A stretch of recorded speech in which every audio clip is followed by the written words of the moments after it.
Hey guys, welcome to the Nachiket Bhatia Show. Today it's a great milestone for me. The Nachiket Bhatia Show has crossed 50,000 subscribers, and a heartfelt thank you to each and every one of you for making this show a success. Before I get into the Ask Me Anything part, I would like to share the start of this journey, the start of this idea. A huge thank you to Dr. Shubham for actually forcing me to start this podcast. Messaging me constantly कि sir आप ये कर सकते हो, आपके बस की है.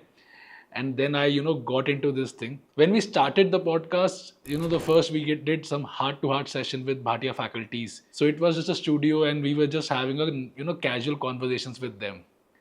Then I met Vedant, my team, and then this journey started. And at the start everybody thinks that they are Beer Biceps or Raj Chamani, and we try to do some general things. It was all about getting doctors on the platform and then talking about general things. But after a couple of episodes, I realized that this is not something which I want to do. When I met young doctors, always so much curiosity in them about what to do after post graduation, what to do in real life. We have so many obvious questions, but we don't have any answers. Basic questions like how we can start a clinic, how we can start a nursing home, what are the scopes of starting a hospital. Young doctors see big chains like Medanta, Apollo, and then they are depressed at that very moment कि यार अब तो 1,000 करोड़ चाहिए, अगर 1,000 करोड़ नहीं है तो hospital नहीं शुरू हो सकता. अब now this is the incorrect version of all the information out there. I realized that I need to start a guidance system where doctors who have achieved great things in their field should come on the platform and tell about their journey, how they started, how they managed the struggles, how they managed to build their own empires, and what was the key to their success. And when you hear from the doctor who has achieved in that branch, in that field, you actually get value. You actually connect with them. You then realize that, okay, nothing is impossible. We just need to take that first step. And that's all Nachiket Bhatia Show is about. Taking that first step, making the impossible possible, making sure the young doctors take the right path to achieve their dreams. That was my purpose. And I believe with every episode, I am close to achieving my goal. Of course, we are not perfect. We are also learning every day. But with your comments, with your feedback, I believe we will be able to make Nachiket Bhatia Show a greater success. We will get more and more professional doctors, renowned doctors, and we will request them to guide each one of you regarding every simple, obvious query that you might have in your mind. We will make sure this show is all about what to do in real life, how to do that, and how best we can help you achieve your goals. So now I'm going to take some questions. We got more than 500 questions for Ask Me Anything, but we have shortlisted some 10 questions. I will now look at those on my phone and I'll answer them for you. So Chirag Agarwal 8770 has asked, some practical good career options after passing MBBS, be it IMGs or FMGs, after passing FMGE. Exclude NEET PG. This query is for those who need MBBS or who need to just have a job after MBBS due to some circumstances. Also want to appreciate work done by you. You are really doing a great job, sir. First of all, Chirag, thank you so much for your kind words. Really means a lot. I believe an MBBS student after his MBBS, of course, can practice as general physician. But you guys are great in the entrepreneurship side also. I would always say doctors make the best entrepreneurs. We have the skills, we have the learning capability, and we have that growth cycle as well. So why not try your hand on MBA? You can do in hospital management, you can do in healthcare. There are so many fellowship courses. Apart from that, you can also try to be a medical consultant to so many startups that are going on these days. They pay good, and of course you will have a little more exposure than what we do in NEET PG or basically after NEET PG. Or you can actually go ahead and build your startup, get a good tech person, and focus on solving a medical problem the world is having. You can have into data, you can hack into the system where you can create a solution for the problems you see on a daily basis in a hospital where there's a doctor patient problem, doctor patient communication. The patient has so many records that he needs to digitalize. These are the problems that a medico can solve if he has a tech partner. So I believe if you look in the right way, you will always have a solution. Subodhdeep Paul 8300 says, Please discuss financial aspect after becoming an MBBS doctor. Does age matter? I mean, will I have to pay a bigger price for starting medicine in late 20s in India? I believe, Subhodeep, this is an absolute no from my side. Whether you started in 20s, whether you have started in 30s, after MBBS, everybody treats you the same.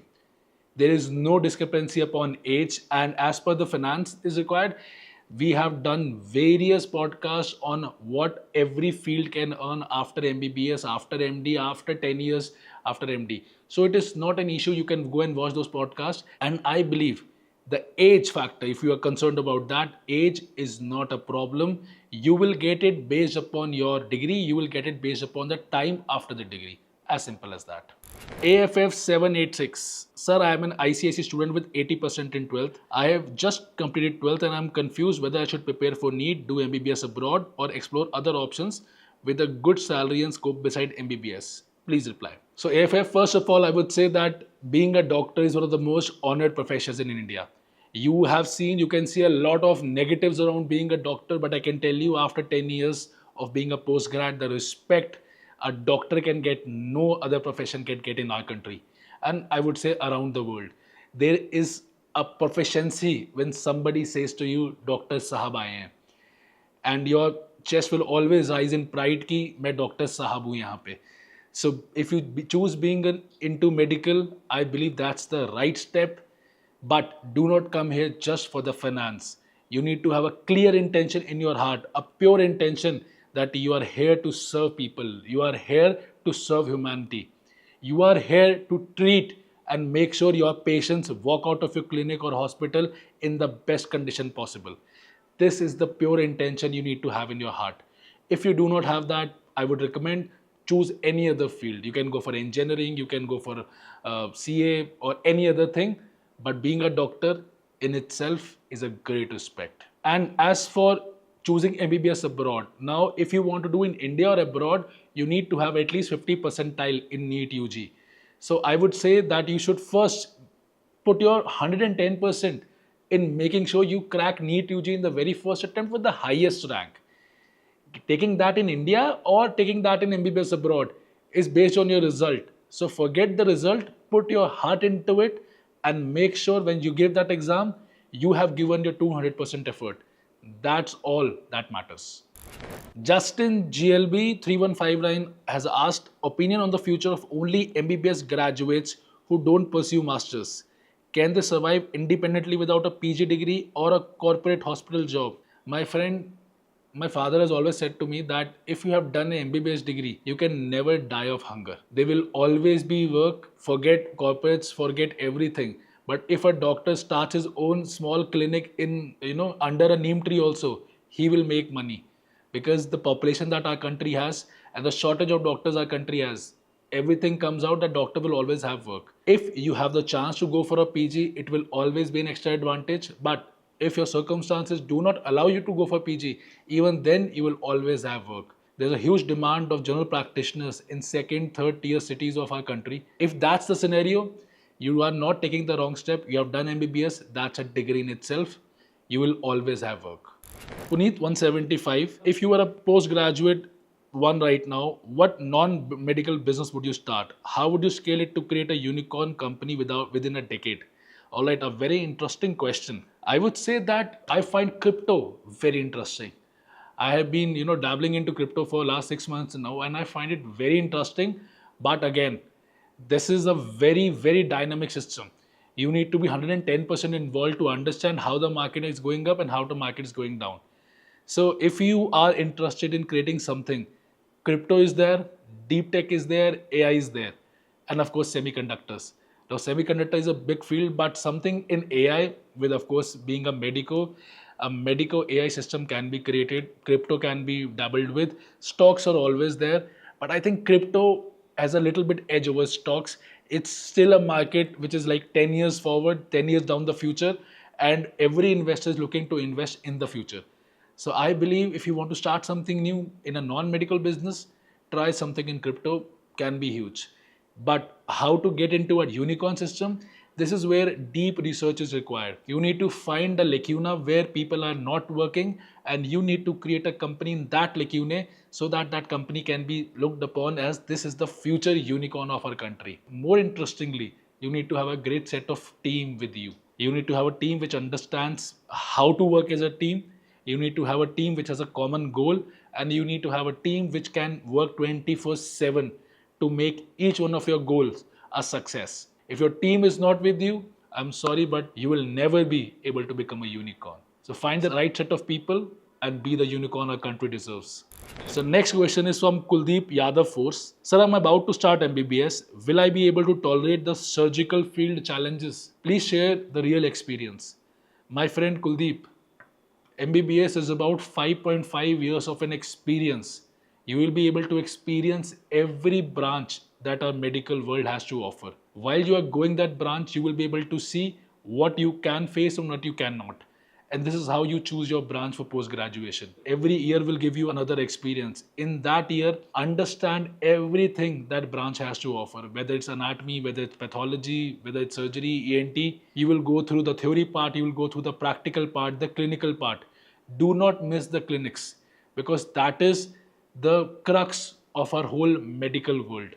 My father always says कि एक doctor सिर्फ patient पे ही सीखता है. So you need to sit with the patient, you need to interact with the patient, you need to learn from your seniors.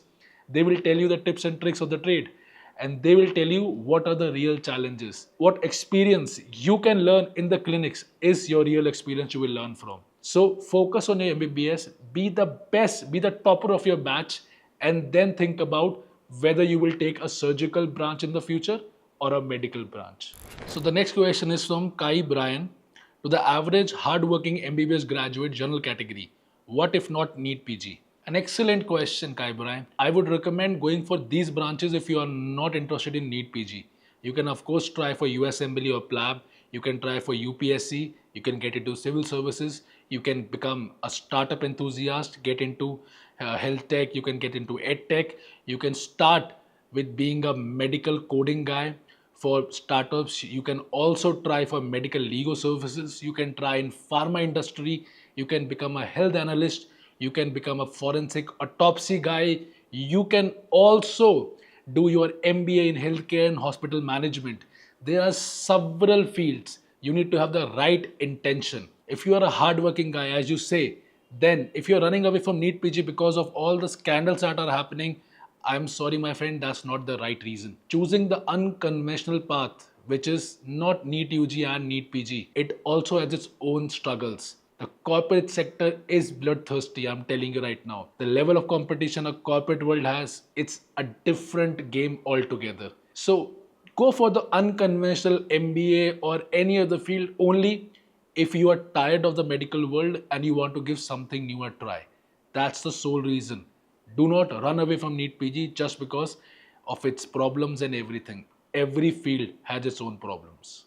So let's move to the next segment. We have taken a couple of questions from NEET PG preparation and branch selection as well. The first question, a very interesting question, has come from a parent of a student.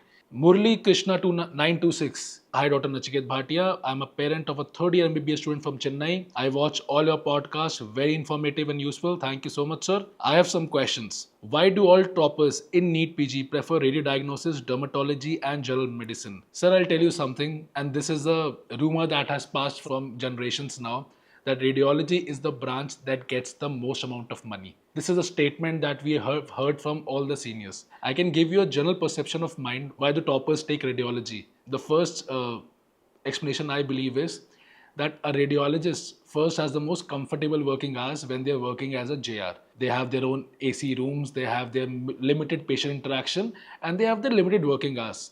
Compared to what a general medicine JR or general surgery JR goes through, it's a comfortable life for them. Second most important point is that a radiologist tends to have multiple avenues of revenue, multiple avenues of income. While a general medicine or a surgeon can do a 9 to 9 job and let's suppose earns a 1 lakh rupees, hypothetically, a radiologist can work in multiple labs, can do teleconsultations, can do other avenues also. They are educators, you know, so many educators now. They are into startups now because they have time with them. In the same 9 to 9, a 12-hour time period, a medicine guy or a surgery guy will be focused on one job while A radiologist can do 3 to 4 jobs in the same time period. This gives them the best currency possible, which is time in their hands. This is the most important reason I believe that radiology has the maximum amount of money. Talking about dermatology and general medicine, these days toppers are choosing general medicine over radiology. There is a huge apprehension in everyone that in the upcoming time radiology might be replaced by AI. But general medicine is a pure skill that is between a doctor and a patient. You cannot take away that kind of love that a patient gives you after you have treated them. There's a huge amount of patient interaction and the real feeling of being a doctor sahab. That comes in general medicine.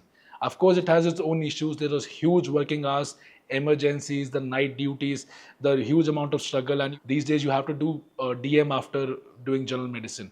So every branch has its pros and cons. So make sure that your kid loves the branch and forget finances. If the kid actually loves that branch, gives his heart into it, trust me, money will follow him. He doesn't have to follow money. This is what my father has always said: follow passion, money will follow. As simple as that. Let's talk about dermatology. The craze about this branch is that with coming of so much new technology in this field, dermatologists can set up their own practices and actually grow it, scale it up to a very high level. They have made small clinics into huge businesses, which I don't think so many other branches have a possibility. Radiologists can of course open their radiology lab, but it's a huge investment. Dermatologists can start their own practice at a very low cost compared to radiology, of course, and actually scale it up. So I think this is the reason dermatology, with comfortable working hours, no emergencies, and there is also patient interaction, which is again not a possibility in radiology. Dermatology is becoming, of course, one of the most preferred branches amongst the rankers. What is the right path to crack NEET PG and when to start? Sir, I would say that I took almost 200 seminars for first year students in the year 2001 and 22. And I would recommend that first year, first day to start the preparation for NEET PG. Not just cracking NEET PG, it is to understand that subject so deeply from the very first day so that when you are in your internship, you have not forgotten the basics, and only when you have learnt anatomy, you will be able to grasp the real essence of medicine and surgery. These are all combined branches. Anatomy, pathology makes surgery. Patho plus physiology plus pharma makes medicine. If you are weak in pharmacology, you will never be able to excel in medicine. So you need to make sure that your kid starts your preparation on the very first day with the basic subjects, move on to the clinical subjects. Please do not skip anatomy to focus on surgery. He or she will never be able to excel in surgery if the basics are weak. In PG, what preference be given to branch or institution? I recommend always branch. The institution is with you for 3 years. It can give you a brand name for 3 years. It can give you good people for 3 years. But if the student does not love the branch, he or she will never excel in that branch. And when I say excel, it means not the 9 to 5 they are putting, but what they are doing for that branch, for that job back at their home between 5 p.m. to 9 a.m. They have to keep thinking about it, keep thinking how I can push the boundaries, how I can excel into this branch further. Only then the real excellence will come to them. But if they hate that branch, if they do not like that branch, it will be simply be a job and they will never excel. So branch over institution always. And for the final question for Mr. Murliji, as a parent, what support suggestions other than finance should be given and what should not be done?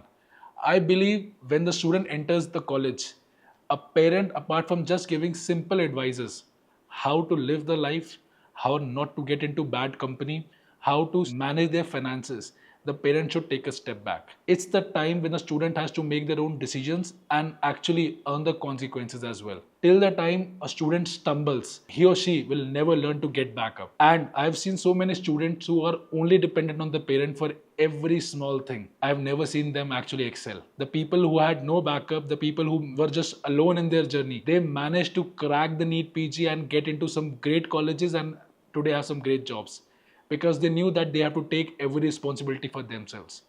As a parent, your responsibility is to make them responsible. So do not micromanage them. Let them take their own decisions and let them take the fall as well. Once they learn, they will never forget what is right and wrong. This is my own personal suggestion. And Mr. Murliji, I would really like to appreciate all the questions that you have put. They were really inquisitive, and I've seen parents not caring for their kids even this much. So what you are doing is already very great. I'm sure your kid is going through some great parenting, and he or she will have great future ahead. Best of luck.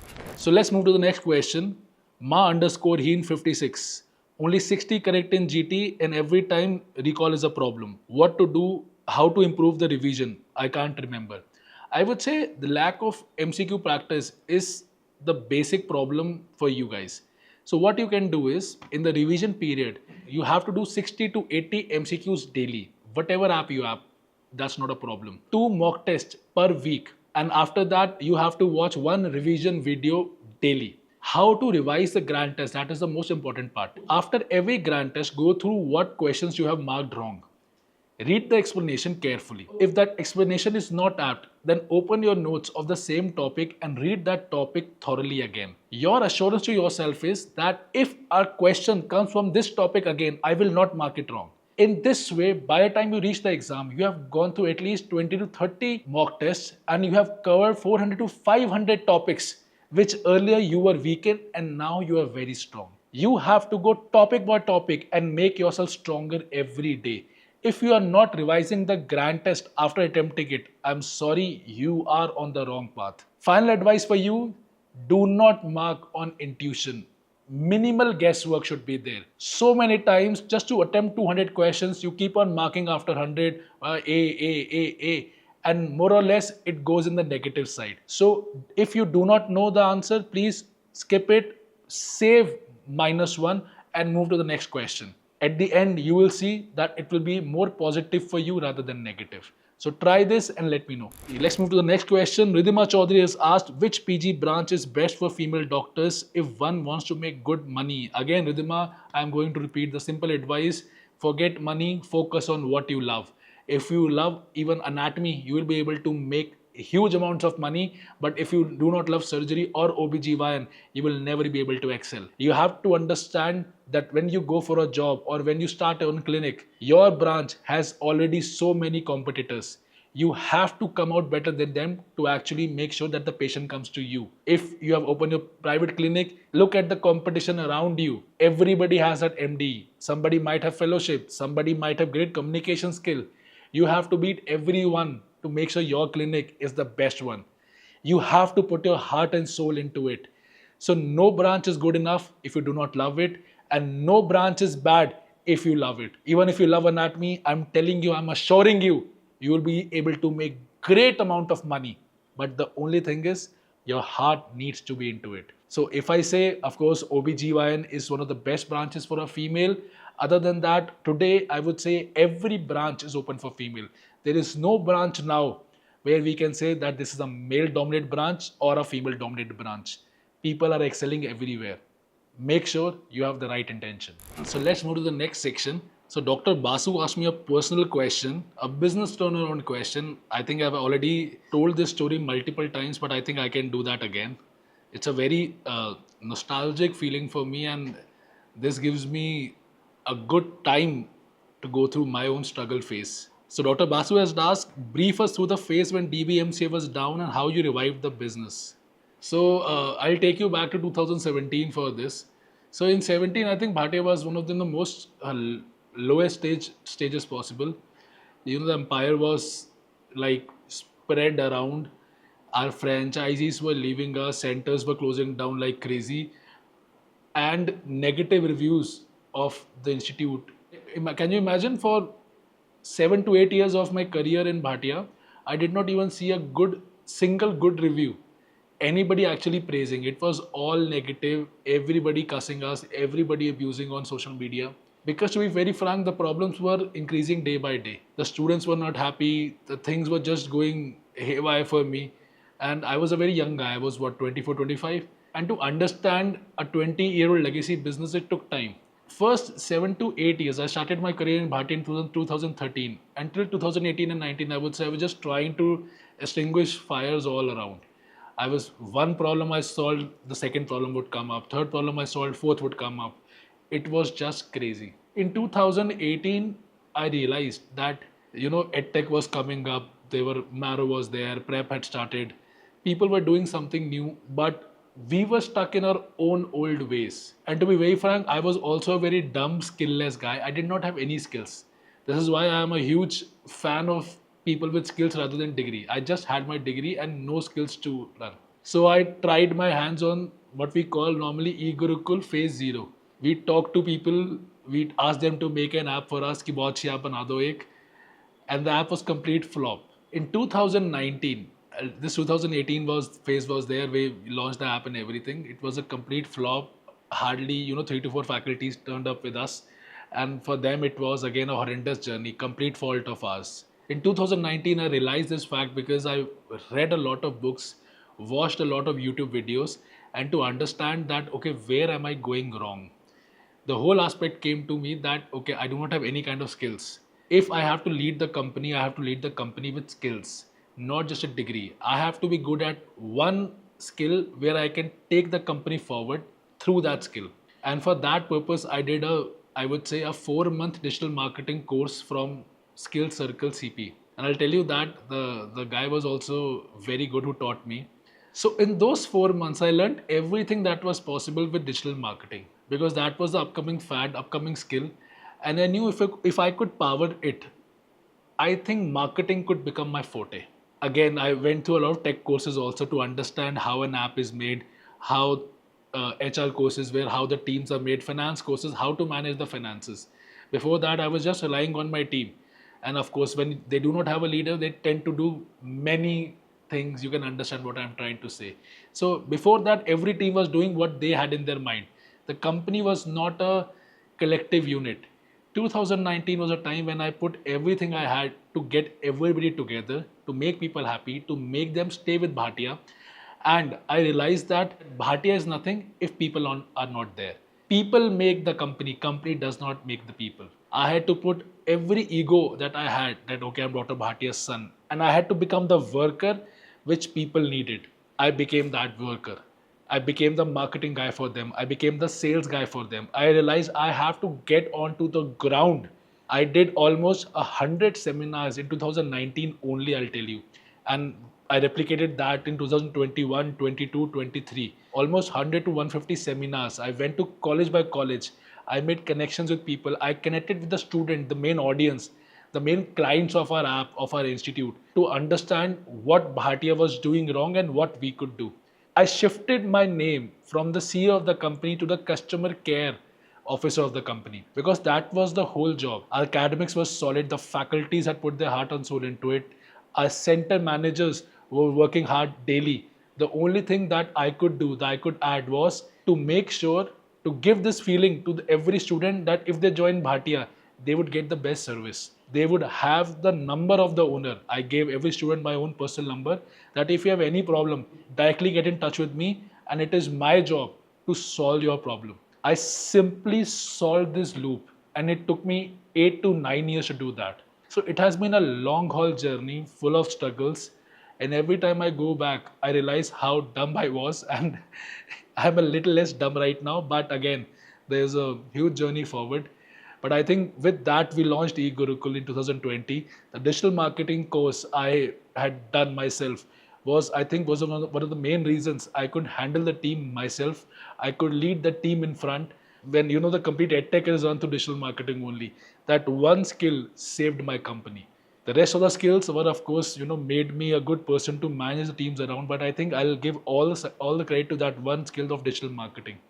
And post that in 2021, that was a time when I put my complete focus on doing seminars myself, understanding the student, understanding what they want, giving them the right product, giving them the right course, and making sure every student in Bhatia knows that Nachiket Bhatia will be there for them if they have any problem. These are the very simple things I did myself, and I'm very proud where DBMCI has come today. We crossed a very great number last year. We had a collaboration with M3 Japan, with Maro, and thanks to God for what we are today. So thank you so much for this question. Made me really nostalgic. Let's move to the next section, personal questions and impact. Ryan, IM3NL. How did your father, Dr. Bhatia, being a good doctor, impact your childhood and career choices? Also loved the video you did with your dad. Truly inspiring. I think my dad has been one of the most fascinating figures in my life always, one of the most inspiring figures. When I was in my college, I think everybody knew my dad just by his name. Everybody was a student. As for my career choice, when I was born, my father told me that you will become a doctor. So there was no other option for me. I wanted to become a tennis player once, but he hid my racket and said, doctor hi banega. So by 11th, I was okay, I wanted to become a doctor. But I would say that when in my first and second year of MBBS, I did not have that kind of intention. My father is a brilliant doctor, by the way. I have not seen a better doctor. He's really the house MD guy who can simply see what other doctors cannot and, you know, diagnose just by looking at the reports. I have seen that happen. So it was always very inspirational for me. But when in my first and second year, when my friends who had the doctor parents, when they went home, they used to go to their father's clinics. I used to go to my father's institute, business. And the business always was more fascinating for me than being into the medical part. So I think that's the reason, numbers fascinated me, the meetings fascinated me. I think my career choice of going towards the management starts from that era only. My mother and my father were always talking about, okay, this is the problem that is happening, this is one problem that is happening. And I was always listening to their stories. We had a very small house back then. So those were the stories, those were the incidences which inspired me. Okay, I can be better as a management guy rather than a medico. And that is why in my third year I shifted my profession from being a medico to being a management guy. I today when I look back, I believe that was the right choice I did. I think I had the knack of management more than the knack of being a doctor. Let's move to the next question. What's the one element in your life that you are proud of, but most people do not know about? Uh, I would say I'm a very persistent guy. If I set my goal on something, everything around me becomes white noise. Trust me when I say this, when I started my journey of being into management, everybody around me, my close friends, my family, made fun of the fact that tere bas ki nahi hoga. And I had set my goal. My goal was very simple, that I want to get the respect of DBMCI back for my father. People were just abusing the company, abusing the institute on a daily basis. And my goal was that one day will be there when DBMCI, people will be proud of being a part of DBMCI. They will write in their bio that I have done my MD coaching from DBMCI. People around the company, people within the company will wear its t-shirts very proudly and say that I am a part of DBMCI. My numbers would be great. And by 2022-23, I made that happen. 10-year journey, 10 years of persistence, but I made that happen because my goal was very strong that I need to make that happen. My own college, in my own internship, everybody joined the rival coaching institute. Starts with D, I think you all know that. Everybody. One of my other goal was that one day will come when my college interns will join Bhatia in the maximum number. 2023, I made that happen. And if I talk about my personal goal, when I was 22 years of age, 20 or 22 years of age, I had told my friends that by 30, I would have three things in my life. I would be a TEDx speaker, I would buy a Rolls for my father, and I would have a villa in Goa. And I could tell you by 30, I had completed everything. So I am very persistent. I am not the most intelligent guy. I am not the most hardworking guy. I would say I'm not even the most skilled guy. But I am a very persistent guy. If I put my mind on something कि मुझे ये करना है, तो मुझे करना है. फिर मुझे कुछ और नहीं देखता कि मैं कैसे करूँगा, क्या करूँगा, और ना मैं इतना सोचता हूँ. I don't make plans. I think about doing something, and by God's grace, I have always managed to achieve it. कैसे किया मुझे भी नहीं पता. सच बता रहा हूँ मैं. Let's move to the next question. Sir, you managed to do so many things. How do you balance all this with your personal life and family time? I would say that for me, my personal life and family times comes the foremost. I put my family first and then I put anything else. I rotate my work around my family. Then it becomes very simple. And I'll give you a simple trick that I use. I divide my day into 4 hours of work and 6 hours of doing my any other things. If I'm not able to do my things in 4 hours, that is when I put a question to myself that what I have done wrong this day. Because we tend to procrastinate a lot. For the next 6 hours, it's my learning period.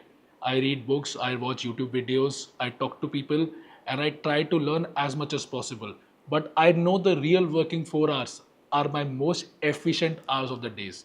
And in those time, I've kept a very simple timeline. I start my day around 10 o'clock.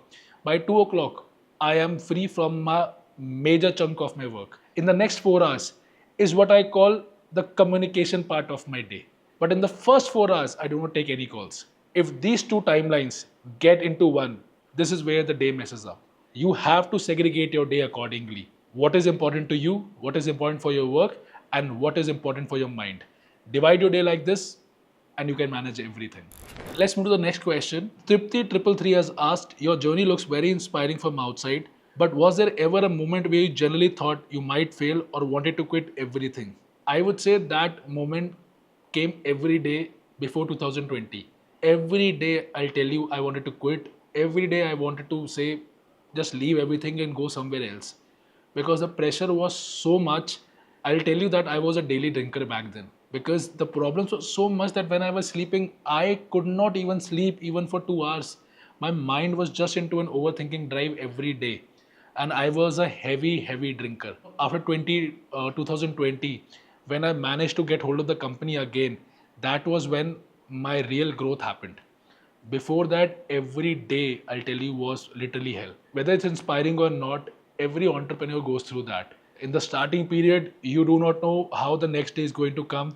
You do not know what next negative reviews come, and we were always worried how we are going to make payroll next month, because the cash reserves were almost zero, and what we earned in a month is what how we paid salaries and everything. So was it a dark period of my life? Yes, but that was a period which gave me the toughness, which gave me the heart to enjoy the success of the upcoming times. So there's always horizon after the night, but you have to go through the night to enjoy the horizon. The next question is from 22233 YSL. Sir, we see the professional side of you, but can you share something about your bond with your father, Dr. Mukesh Bhatia, sir? I think it's a typical father-son bond, I would say. He comes, I say good morning and I leave, because उससे ज़्यादा बैठूंगा तो मुझे वो डांटेंगे थोड़ी देर में. Okay, that's a joke. So I think we have our relationship has matured. We had our own differences when we were running the company and everything. But moving on, our relationship has matured. He has always been the figure that I always look up to, because he is the most inspirational, the father of our industry. And so many things that I have learned from you, the best being the art of public speaking.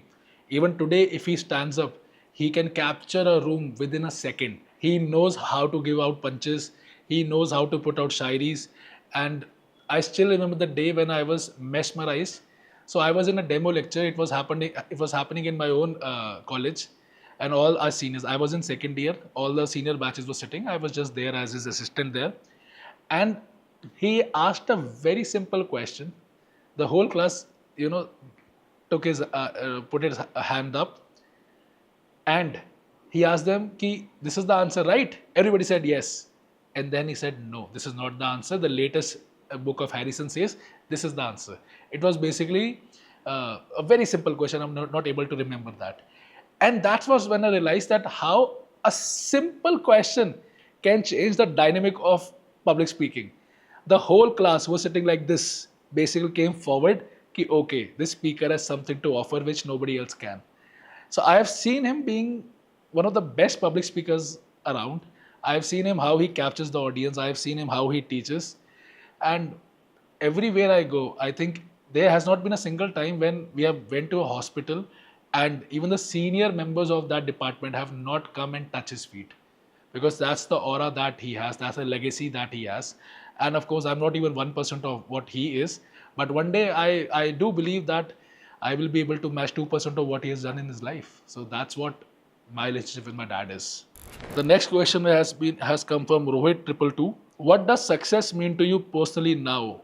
I think success for me is that I do not have to worry about my finances. I do not have to think, okay, I have to go to work tomorrow, and I can spend literally lots of quality time with my family. My day is not restricted to 9 to 5 now. I'm a free bird, and I believe I have earned the currency of time. So if I have earned that, there is nothing which is more important to me than that. And I think I enjoy time. So that's the best part of being a success, I would say. So next question has come again. Okay, अजीब सा question है, but still. Okay, I'm a shy guy, but I'll still try to answer this. We always hear about your business and success, but would love to know, how did you and Dr. Chandni ma'am meet? What's the story behind your relationship? So me and Chandni met.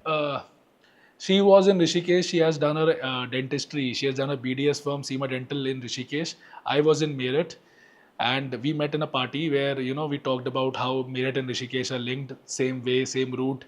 कौन से ढाबे आते हैं, कौन सी जगह party करने की, typical North Indian, not Delhiites we were. And we started talking. We were like family friends also. My parents were like family friends. So we had a 10-year long journey before we got married. And I would say that it had its own ups and downs.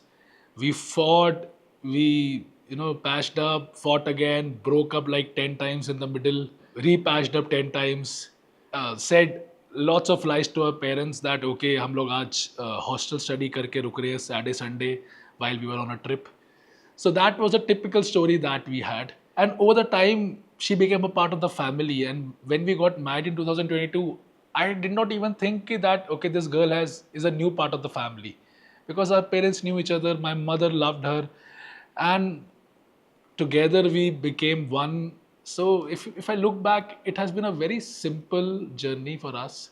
And I knew that, okay, I wanted a girl as simple as me to understand the values of life, to understand that, okay, we are a hardworking middle class people and our journey will always be focused on efforts. We are not the kind of people who would work on brand bling and everything, but we are the kind of people who would put work as our branding rather than what we wear. So I love that part of her. I love that she completes me. I love that she is the sane one of us. I can be very crazy. I can be very cranky. My mother calls me a cranky little baby all the time. Okay, but she's the one who completes me. She's the one who calms me down. So I think overall it's a very good relationship. So the team has put up these things. The most Googled things about Dr. Nachiket Bhatia. Dr. Nachiket Bhatia, MBBS college name. I come from Subhati Medical College, Meerut. Dr. Nachiket Bhatia, first job. The first job my father recruited me was for distributing pamphlets outside NEET PG centers. Dr. Bhatia, Nachiket Bhatia, girlfriend before marriage. यही थी यार. Dr. Bhatia, love story. बता दिया मैंने. Dr. Bhatia, wife, name and profession. Dr. Chandni Chug, and she's a dentist. Dr. Nachiket Bhatia, companies owned. I own almost 11 companies now. Dr. Bhatia, monthly income अच्छी है यार, मजा आता है. Income per month ठीक चल रही है, भगवान की दया है. Nachiket Bhatia, net worth 2025. I would say I am comfortable. Of course, I cannot tell you the number, but I would say that I can buy a Ferrari if I want to today itself without any problem. So it's a good number. Nachiket Bhatia car collection. I have a Rolls Royce, I have a Mercedes, I have एक Venue है, एक Seltos है, और BMW 7 Series थी, अब तो बेच दी मैंने. Rolls Royce का price is available on net यार. Nachiket Bhatia, travel destinations. I think I have traveled half the world now. And in my upcoming next 2 years, I want to travel the next half. Right now, I am on a travel freak and I want to visit every country out there. I want to understand the culture. I want to party there and I want to make memories before I move to the next phase of my life. Nachiket Bhatia awards. I think the most memorable award was Times 40 Under 40 for me. Under a huge doubt that I would ever be considered there. Alak Pandey sir got in that Times 40 Under 40. So I thought if they have one for education, Alak Pandey sir ko mil gaya hai. But then they took me as an entrepreneur, educationist, and they gave me one too. So that was one of the most memorable awards. Apart from that, I think TEDx, the first TEDx I gave it at AIMS Patna, that was one of my biggest own achievements that I had. Somebody like me, I come from a private college. I have never been a good, academic student. But giving that TEDx was again one of the most memorable things for me. And I am being given a couple of awards in the next 2 months. So now awards are a part of my life, but those two, I think, were the most memorable ones for me. So thank you so much, guys, for being a part of today's Ask Me Anything. It has been a very great journey with each one of you. Thank you so much for being a subscriber to the Nachiket Bhatia Show. We will make this show even better every single day. That's a promise from my side. God bless you and take care.